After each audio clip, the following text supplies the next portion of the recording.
Hello and welcome back into the mist. My name is Locke, my pronouns are they, he, and I will be your wereraven today. As actually, instead of me guiding you, it's actually you guiding me.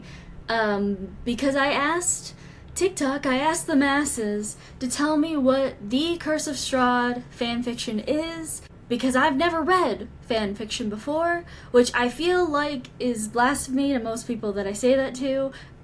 I'm sorry I've disappointed you. I've never looked at anything. I don't understand how this works. I literally I found the fic that was recommended that I'll be using. Hold on, let me say the username because I want to give credit to who told me to read this.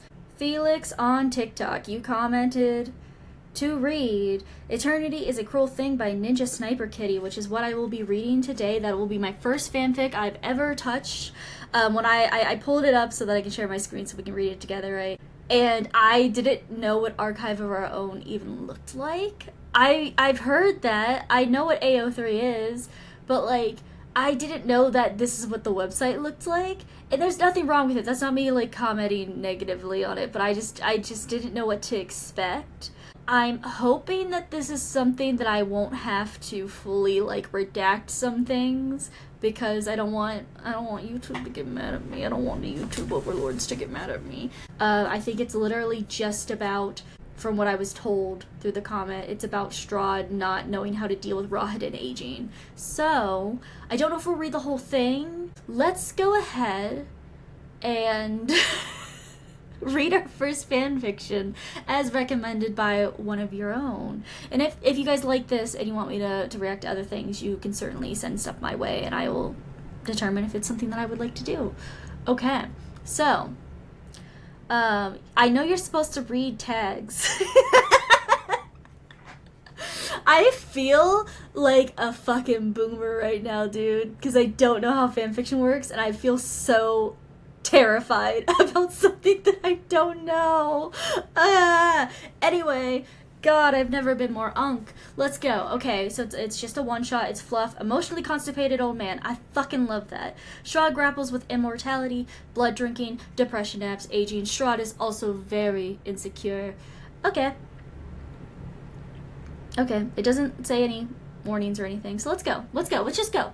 Summary: a century has passed. Strahd is not aged a day, but Rahadin has. Waking up from hibernation is never a quick thing for him. It's a gradual process. The fluttering of his eyelids one day, the twitching of his fingers the next, a slow regaining of consciousness until he becomes aware of his surroundings. That he's in his coffin. He hears the gentle fluttering of the bats that make the catacombs their home. Water dripping nearby, someone's footsteps. It sounds like Ludmilla. He smells blood, distant but unmistakable, hot salt and iron, accompanied by a pounding heartbeat. He's suddenly aware of just how hungry he is. It's not the growling of his stomach like he'd experienced as a mortal, but a need, the way an addict craves their substance. It's that unshakable urge that finally forces him to push the lid off of his coffin and sprint on all fours to the larders like a hell beast. I do really like that. I like that description of the hunger, the thirst. I really like leaning into that it makes you not like yourself. For like Dampiers that play in my games, I never want to tell someone how to RP it, but I really try to hit home about the fact that like it's the darkest part of you. It is the part that makes you unrecognizable to yourself and to your loved ones, and it's the part that you want to keep hidden and under control, but will from time to time get unleashed and you have to deal with the consequences of. So I do really like that is described very similarly in that way when he comes out of hibernation and needs to feed. They are still shocked, a small blessing. He chooses a frail woman with a gaunt face. He feeds and feeds and feeds until his belly distends and the corpse beneath him goes still, long past her final breath, to a background symphony of the cattle's, yeah, okay, I read that correctly. Cattle's terrified screams, he drops her still warm corpse. That line very much reminds me of Tender is the Flesh, if you guys have read that. I did really like that book, but it was a rough read that made me sick to my stomach, where essentially cannibalism is the only acceptable way to consume meat. So people are raised like cattle and it would make sense that he would have his larders full of people that are just there for the feeding, who are only tended to and taken care of in such a manner that would allow him to feast upon, and probably the brides as well as any other spawn that he keeps close and loyal. His faculties restored at last, a quick casting of prestidigitation cleans the gore from his face and black undershirt. Even then, he feels slovenly. He can smell the sickly sweet rot of death that clings to him like a second skin, the clothes he'd slept in for God knows how long. Even his hair feels brittle, and always, coming out of a hibernation, fills him with an all-encompassing I can read. Anxiety. How long has it been? 1 year or 1,000? The dread compels him onward, skipping the indulgence of his quarters in search of someone living or unliving. He's not picky. He finds Rahadin sitting in the study, a thick book in his lap. If his chamberlain heard his approach, he makes no indication of it. For several moments, Strahd stands in the doorway, simply observing. His study remains unchanged, immaculate, just as he'd left it. Tatiana's portrait still hangs above the fireplace, a soft smile on her face as if she's welcoming him home.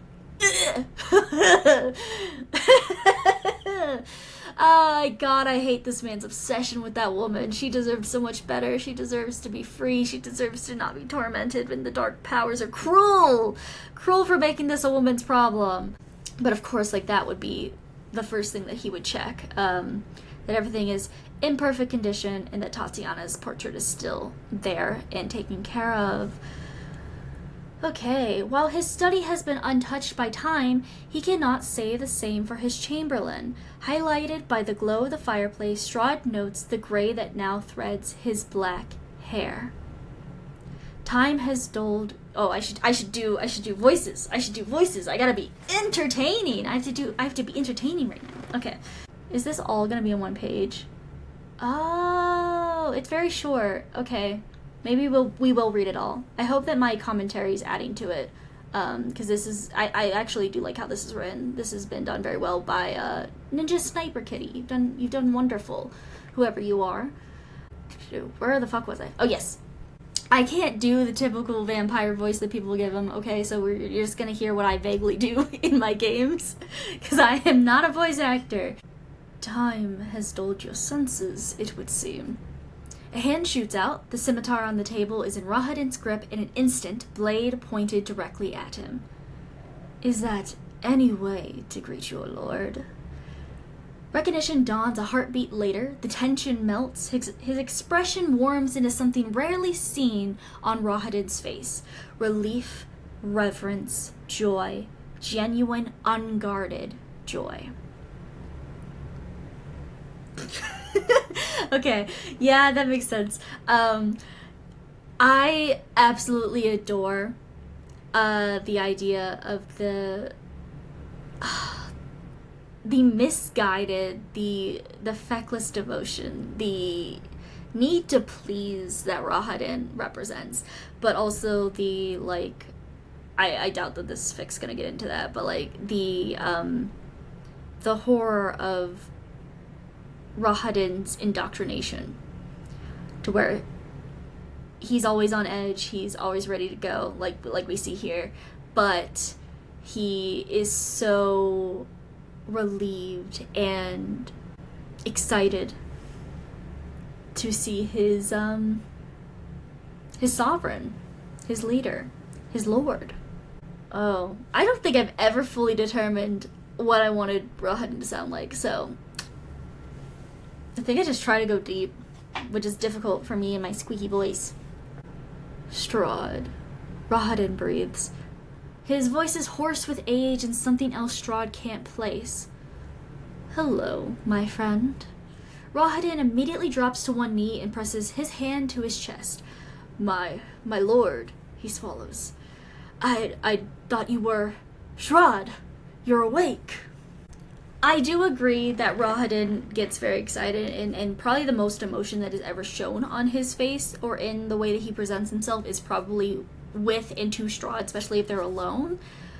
I don't know if I'm feeling this particular diction for him. But let's continue, let's see. Even if all of Barovia despises him, he can always count on Rahadin's unwavering devotion. Something unfamiliar and warm curls behind his ribs. How long has it been? Head still bowed, Rahadin replies, 114 years, my lord. Strahd almost chokes. 114 years. The last time he'd hibernated, it only lasted a few decades. He tries to school his expression. I see. You may rise, Rahadin. The dusk elf does so, his knees popping loudly. Oh, Rahadin's old. You know, I've always wondered what people do with Rahadin's age, because, like, it's kind of up in the air. We know that he is older. He has to be an older elf. Because canonically, obviously do whatever you want with the timeline. I'm always pushing for that. I'm always saying that every time. But canonically, Rahadin served King Barov and then served Strahd, right? So he has to be like a decently old elf during the time of the events, canonically, of Curse of Strahd, the module, right? I think I have him like, because what elves in D&D lore, what 800, 900 is what they say they usually live to. Do I think in one of mine he's like 700? In the other one he's like 600, 500, something like that. But I've also implemented a thing that where he still ages and dies, and Strahd will have to deal with that one day. But Strahd, in preparation of that, has put in a means for Rahadin to always return to him so that he never truly escapes either, and then Strahd is never ever truly alone. And I don't want to spoil what that is for my players, because I bet some of them are going to watch this, but I have a means of which Rahadin's not technically immortal in the way that like vampire spawn are. He is more cursed to persist. So if you kill him without doing certain things, he does come back as well, because Strahd won't let him go. So I always find it, I don't think I've ever described him as being this old by elven standards, to where he's fully like, knees are popping, struggling to stand, graying hair, which is interesting, because maybe the one where he's in his 700s, he should be. I'll have to check the ages that I've written down, because I'm running 5 campaigns. My hubris of like me remembering all those minute details. It's fully based on my gaze of what's going on with them is what makes the rest of the canon exist. Anyway, this isn't about them. Let's get back to the male emotional constipation. This time, he can't help it. He frowns. You have aged. Rahadin straightens with a dry smile. It happens to most of us. Strahd steps forward until they're face to face. Rahadin flinches at the sudden movement, but keeps his feet planted. He lifts a hand without thinking and hesitates, fingertips inches from his chamberlain's cheek. Then, with uncharacteristic softness, he brushes a thumb along the web of creases at the outer corner of his eye. There's the fluff! There's the fluff! There it is! Holy shit, dude. I don't like that made me smile immediately. I hate that so much, actually. Why? I'm good. I don't care.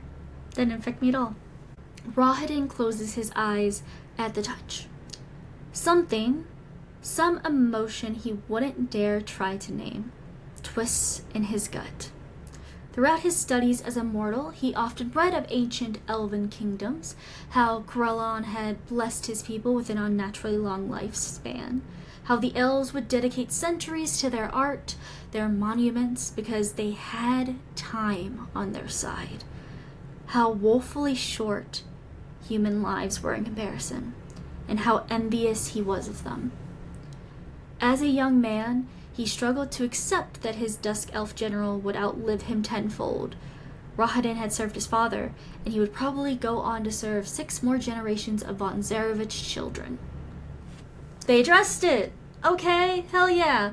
So yeah, I'm glad that this was brought up, that Rahadin served his father, and like, yeah, Strahd, who struggled so much as, I need to take a sip of water or I'm gonna hurt my throat, hold on. When Strahd was human, he was obsessed with his own mortality, right? How many times just in the I, Strahd novel that he mentioned being fearful of death or having to consider if he was going to start dyeing his hair when it started raining, that he was an old general when he colonized and settled in the valley that became known as Barovia, how he felt old and out of disuse now that he wasn't kind of acting as like a weapon anymore. He didn't know what to do with himself, and the impending doom of the fact that he would pass, and he felt like nothing that he did mattered. That was his obsession, which is what the dark powers kind of twisted in his curse of like his vampirism. That yeah, you got immortality, but at what cost? That you are still best friends with death, and you will walk with death for the rest of your eternity. So bringing up the fact that he would have been concerned about Rahadin outliving him and getting to see future generations of his royal line and what they did, and how that could mean that Rahadin would have a bigger impact on the world than Strahd ever could as a human, because he would have centuries to have an impact under the von Zarevich guidance, of course. Alright, let's continue. In his mind, Rahadin was invincible. Neither blade nor time could vanquish him. But now, he sees it. A slight stoop in his posture, a softness in the jaw, cracks forming in the unbreakable. Mortal. A reminder that, in the end, he will be alone. Every last connection to his life as a mortal man buried. The catacombs far too full for his liking.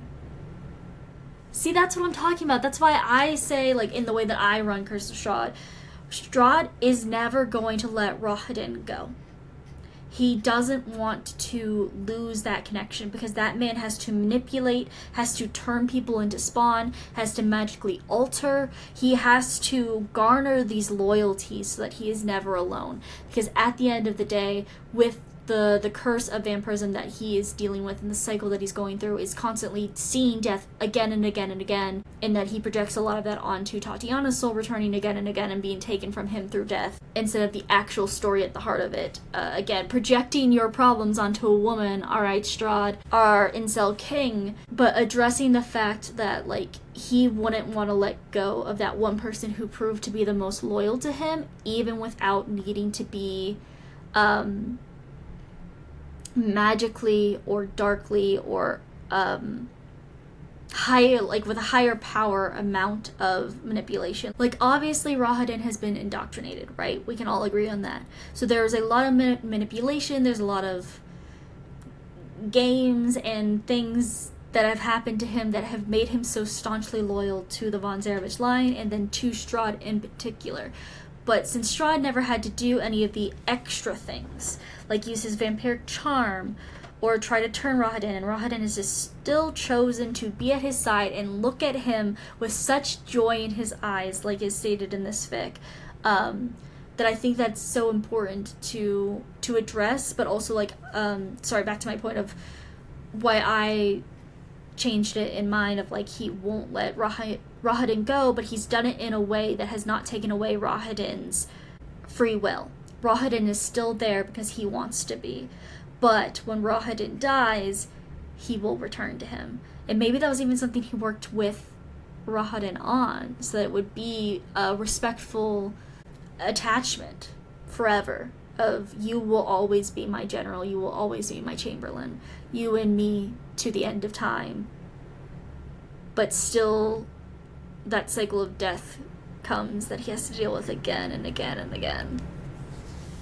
Anyway, that's my thought process about that.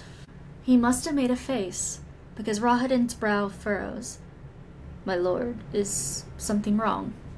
Strahd pulls his hand away and forces air into his shriveled lungs. I was merely thinking. Might I ask, It is not your place to know my private thoughts. The sharpness in his voice surprises even him. Rahadin's curiosity has never been intrusive, only loyal. Rahadin swiftly bows his head. Of course, my apologies. Strahd exhales slowly. His tone softens. I was considering your age. My age? Rahadin tilts his head. Ah, you mean the, He points to his gray temples and chuckles. It's a strange sound coming from him of all people. Again, Rahadin only being soft for his sovereign, his lord, Strahd, the devil. Yes, I suppose when you last saw me, I had a head full of black hair. It looks... I'm sorry, I started doing Rahadin's... It looks terrible on you. Yeah. Never say that man doesn't have a sense of humor. I feel like we always gotta remember that Strahd's got a really decent charisma score. So he does have moments where he is redeemingly charming. He is charming in a way that might make you want to think that he's redeemable. Don't get it twisted. Well, it's barely perceptible, but Strahd notes the way the Dusk Elf's shoulders sag. He picks up a lock of hair between his forefinger and thumb and scrutinizes it. Elves are not obsessed with the brevity of life as most humans are. Rather, an advanced age is a badge of honor. It is a sign of a life well lived, where one has had time to truly reflect, to create, to... His eyes briefly flicker up. Love in its entirety. If it bothers you, however, I can dye it. Yes, banish all reminders of a finite existence. Strahd waves his hand dismissively. No, it's not your appearance that I value, but your skill. If it would bring you comfort, though, I can concoct you a pot of dye. I appreciate the offer, my lord, but it really does not bother me. I don't believe you. When I have the time, I will send it to your office. Oh my god, you cocky fucking bitch. Listen, that is the most passive-aggressive way to be like, honey, you're chopped. Honey, you're chopped. Let me help you. Honey, baby girl. But not my baby girl. Let's not put labels on it. You think you're gonna walk around being my Chamberlain looking like that? I'm gonna pause a moment to talk about like the elven culture that's brought in here, because it does make sense that obviously like they don't really care about signs of aging, that they would see it more as an honor to have lived that long, to show what you've achieved in your life, the things that you've seen, what you've created, what you've loved, that you've had a full life. To be able to go gray is an honor. It's something that I wish people in our real world appreciated a bit more, instead of trying to look as young as possible and then it just gets weird. Do what you want, whatever. If it makes you happy, do it, whatever. But like, I don't know. I feel like aging is a blessing, and that's something I've always appreciated about elven culture. And a player of mine and I have made something about the hair being very important as well. Not just the graying, but we have a list of elven braids and what they mean. I don't know if we've decided what the braids look like exactly, but we have a list of a bunch of elven braids, and that braiding your hair is a huge part of elven culture, and that's why like cutting your hair isn't, it's kind of frowned upon because of the representation of your life that can be seen in your hair, that your hair holds memories, that sort of notion. So I always say that Rahadin, because he's been so disconnected from his elven culture for so long because of what's happened with the Dusk Elves and his hand in that fate, that I think he took his braids out after that day, and he refuses to braid his hair now because it reminds him of his sins, of what he's chosen, and it's easier to turn a blind eye and to only keep his gaze on Strahd and Strahd's wants and needs.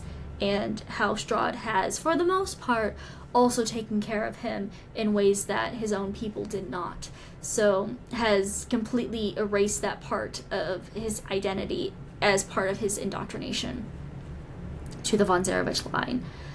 So I do like addressing the fact that, like, if he were to start going gray, he wouldn't see that as a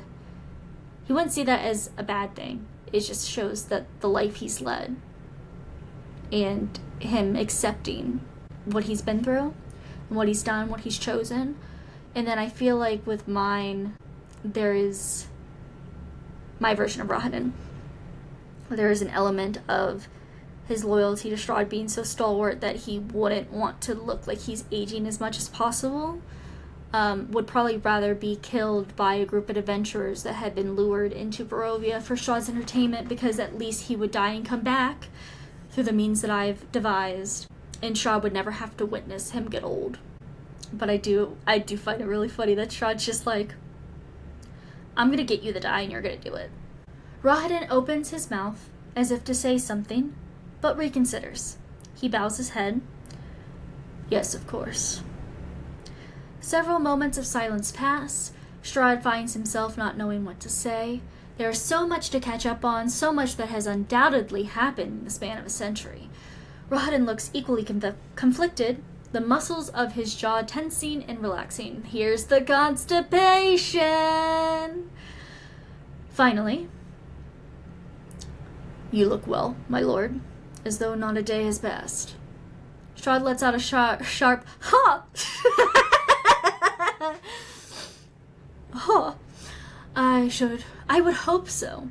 Though you did not see me moments after waking, skittering across the floor like a reptile in search of blood. Alright, that's a Dracula reference. Alright. Like, in his lizard fashion.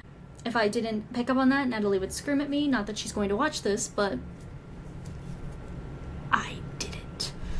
The joke breaks through Rahadin's stoic front, the corners of his mouth lifting. I regret having missed it. You paint quite the picture. Another stretch of silence. Strahd clears his throat. They really should discuss the current state of Barovia, especially given that it had been under Rahadin's temporary rule while he was asleep. Oh, how interesting that it would be left under Rahadin's rule rather than one of the brides. How intriguing. I always wonder how people treat the brides, because I feel like they have been woefully serviced in the module, and then I feel like a lot of people forget about them. I know my first couple runs of Curse of Strahd, I kind of forgot to include them as much. Where I treat the brides like countesses. So, like, if Strahd hibernates, Ludmilla would probably be the person who would be left in charge. And then if she wasn't available for some reason, it would kind of go down the line for me. So I find that very interesting that this writer has chosen that Rahadin would have been the one in charge, which also does make sense because Rahadin means a lot to him. He was his general, now Chamberlain. He understands how to do these sorts of things, but leaving the brides out. But what escapes him instead is quieter, weaker. He wets his cracked lips. You should have wakened me sooner. Rahadin lowers his gaze. Forgive me, I did not want to disturb your slumber. There's more he doesn't say, but Strahd hears it anyway. I didn't know if you would wake at all. You shouldn't have had to bear a censure. This is emotional! I can't be fucking up my words! What is wrong with me? You shouldn't have had to bear a century alone, Strahd murmurs. I would have waited too, he says, barely above a whisper. Or more, as long as it took. Why? What is it about two men who can't admit their feelings trying to have this sort of conversation where they're tiptoeing around the elephant in the room that just makes me go, ah! You know what I mean? Like, what is it about that? I think that's one of the reasons why I do really like Rahadin being, like, disgustingly devoted to Strahd versus the more brotherly thing. It's just because of this. You get these moments, right? Okay. Strahd says nothing, but the weight of those words, as long as it took, lands heavily. More than he'd anticipated. Had it been another century, another 2, would there have been anyone left to greet him? No familiar footfalls echoing through the castle, no voice to ground him in memory, just the cold, lifeless stones of Castle Ravenloft and the gnawing silence of time. Once again, we're throwing the brides to the wolves. Strahd just throwing his wives away. Like, he has 3 immortal brides that he will, assumedly, unless they're vanquished while he's hibernating by, like, adventurers or something, you know, they're always going to be there. But for him, in this anyway, the only person who seems to matter is Rahadin. Which brings me back to my question I posed at the beginning of Pride Month this year of, if Strahd had been allowed to explore his sexuality earlier on in life, would we even have the Curse of Strahd? Our bisexual king clearly maybe has some loyalty problems that could have been solved by the allowance to be free and gay. Anyway, his existence is already steeped in isolation. That is the truth of undeath. It hollows you. The longer you exist, the fewer people remain who remember your name with fondness. And when you've outlived friends and family, what is the purpose of forming new, genuine bonds? They'd all die in the end, and undeath makes a poor mask of humanity. That harkens back to me talking about what his curse is actually really about. It's about the immortality of it all and the walking hand in hand with death constantly, no matter what. Because, like, even to get someone to stay with him for eternity, he has to kill them. They have to die. And then, is the version of them that persists a piece of them at all? Like, is that still truly them? These are the questions we ask. He once thought himself above loneliness. What need has a god for company? And yet, he meets Rahadin's eyes and something flickers there. Something ancient. Grief, maybe. Devotion. Love, if he dared name it. He doesn't. Ugh. Oh, shut up about Tatiana! Shut up! Ah! See, he projects all of his issues onto the women in his lives. He wants to have feelings for Rahadin. He wants to name it as love, and he refuses to do so. Rahadin is not in the position to do that because he is in a power dynamic where Strahd has all of the power. He has all of the ability to keep Rahadin safe, keep him employed, keep him loyal, keep him taken care of, or make his life an absolute living hell, right? So Rahadin can't surely make a move. It has to be Strahd. Even though that's also kind of played into, like, this toxic power dynamic of Strahd has all the power in the relationship, right? But clearly, Strahd wants that, but no, he focuses and projects it onto he needs to find Tatiana so he won't be lonely. When he could not be lonely now, in his isolation and undeath, if he just let himself have Rahadin. Like, yes, Rahadin's aging, but he could technically stop that. But he chooses not to, where he's projected it onto, I would say, all of the other brides. Lumilla, Anastasia, Valenta, Sasha, because we can't forget about her too. But focuses on this intangible woman that he's just projecting all of his desires and wants and fears and insecurities onto. He needs to find Tatiana, reclaim her, before the world takes her from him again. Before the world takes him and he's truly abysmally alone. Make me a promise. Without missing a beat, Rahadin replies, anything. If I fall into another deep slumber, if Tatiana dies again, if the weight becomes unbearable, wake me. No longer than a decade, not a day more. I will, I swear it. Good. Strahd claps him on the shoulder before finally taking a step back. The air immediately feels colder. Now, Chamberlain. Tell me what all that has happened in my absence. Rahadin smiles. Allow me but a moment to retrieve my notes. He turns towards the shelves, but Strahd lingers, watching the Dusk Elves' movements, slower than before, still sharp, still capable, but time has its claws in him now. Strahd feels it like a noose around his own throat. Eternity is a cruel thing, but as Rahadin retrieves the ledgers, Strahd clings to one thought. At least I am not alone. Not yet. Okay, I can see the appeal. I can see the appeal of fanfiction. I wish there was more that wasn't just smut. There's nothing wrong with reading and writing smut. It's just that I don't care, personally, and I find most smut to be lacking. It bores me, personally. It was short, it was sweet, it was written very, very nicely. It was simple in syntax, but I don't think it needed to be any more complicated than that, because sometimes we over-focus on the flourish of words rather than what the intent behind them is. And obviously this was just a trope as old as time of like a vampire grappling with his immortality and losing everyone around him, losing those who are most important to him, who still remember his name with fondness, as it was said in this fic.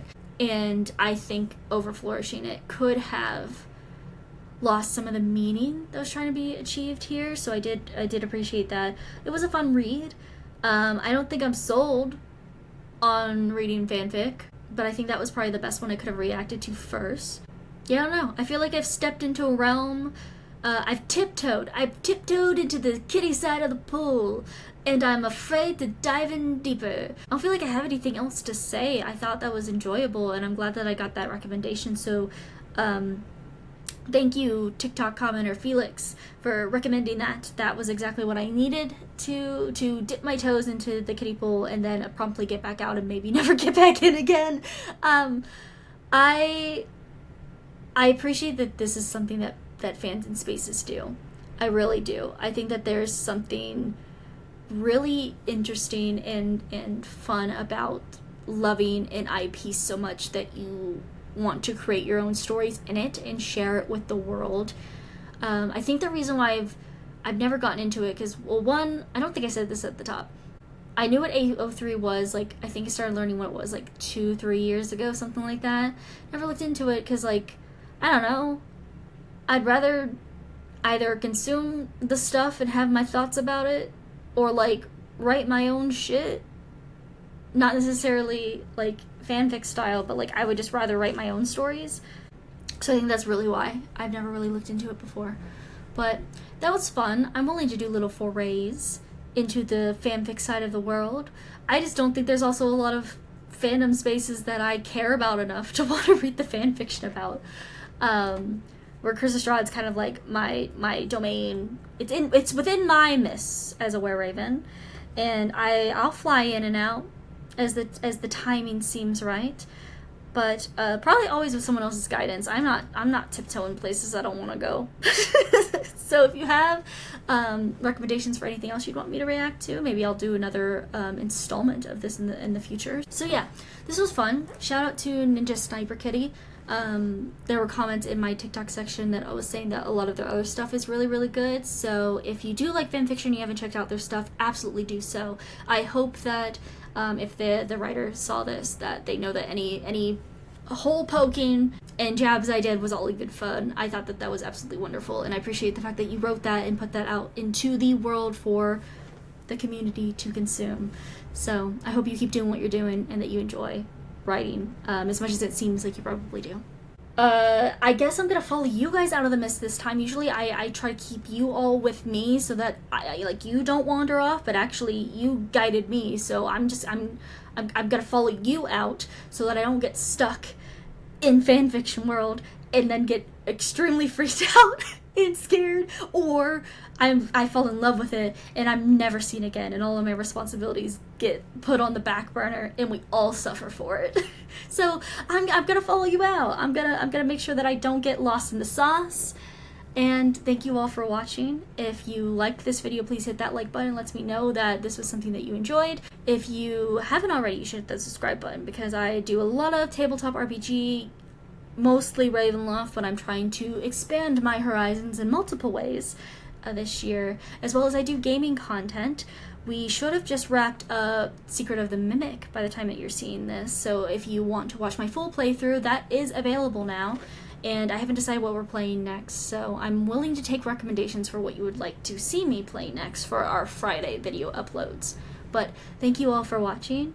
This was an absolute joy and a treat, and I will see you guys next time.